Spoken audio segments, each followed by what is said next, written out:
Let's go live now to the Director of Strategy for the Republican Accountability PAC, John Conway. John, thanks so much. Trump is looking like the train you can't stop at the moment. Yeah, I think Donald Trump is going to have a good day today. He's had a great run in the primary so far. I don't think anybody expects anything different today. Looks like in the next 2 weeks, he's going to secure enough delegates to win the Republican nomination for a third time.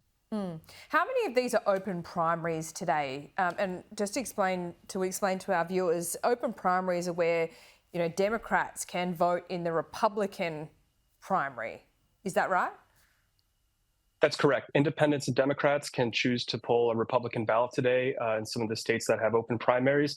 And what we've seen so far in the run-up to Super Tuesday is in states like Iowa, New Hampshire, South Carolina, Michigan. These are states that do have open primaries, and we see Nikki Haley do better than expected in these primaries, because really what she's doing here is she's mobilizing the anti-Trump coalition right now. Yeah. There's voters, center-right independents, historical Republican voters that Donald Trump has alienated from the Republican Party. And when Donald Trump is on the ballot, we know he's the best turnout machine for Democrats, and he's his own worst enemy.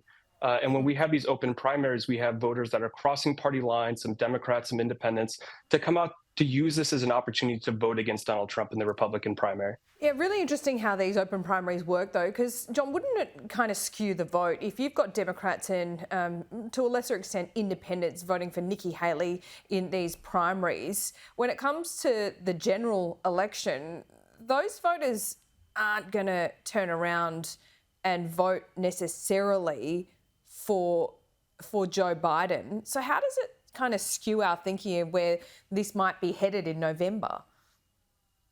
Yeah, I think there's a very important dynamic that's playing out in the Republican primary, and it's a 70-30 split right now. We see that 30% is about the benchmark for Nikki Haley, especially in these open primaries, where she's mobilizing independents and some Democrats, as well as Republican voters, to vote for her and against Donald Trump. We also know that 30% of the Republican Party doesn't believe that the 2020 election was stolen. And we know that 30% of the Republican Party would not vote for Donald Trump if he's the nominee. Only 30% if he was think it was stolen. If he was, yeah, 30% don't think he's stolen. Depressing. 30% would not vote for Donald Trump if he's convicted of a crime. And so what we see here is that there's definitely 30% of voters that are being mobilized right now in these states, especially in states with open primaries, where Nikki Haley's been on the ground there. She's been messaging against why Donald Trump is unfit for office. And these are going to be the voters that will ultimately decide the 2024 election in November. Are they going to come home to the Republican Party, or are they going to continue to vote against Donald Trump and vote against Republican extremism like they did in 2020, like they did in 2022 in the midterms, and as we're seeing in these states in 2024? John, if it's only 30% in that cohort, isn't that all just a bit of a waste of time and energy? Because it looks like Trump's going to be the guy anyway. Look, 30% of the Republican Party not voting for Donald Trump in November would be catastrophic for Donald Trump's chances of beating Joe Biden in 2024. 10%, 15% of the Republican Party not supporting Donald Trump as their nominee secures Joe Biden's election. What we need to do is build an anti-Trump coalition here. Yeah, what happens with that 15 to 30%? Do they just not turn out and vote in November, or are they switching their vote to Joe Biden? What's the prediction here? Yeah, I think these voters are definitely up for grabs. We know right now that voters are dissatisfied with both their options come November, whether it be Donald Trump or Joe Biden.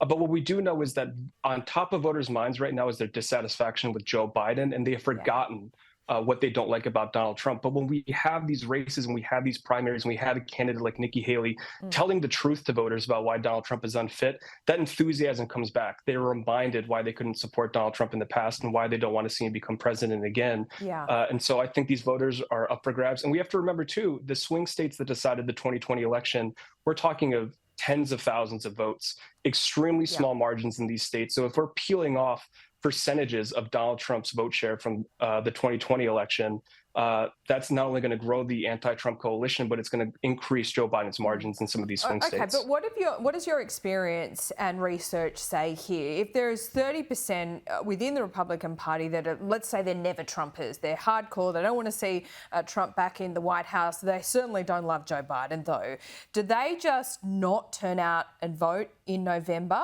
Or can you see some of them holding their nose and actually voting for Joe Biden? That seems an extraordinary proposition, to be honest.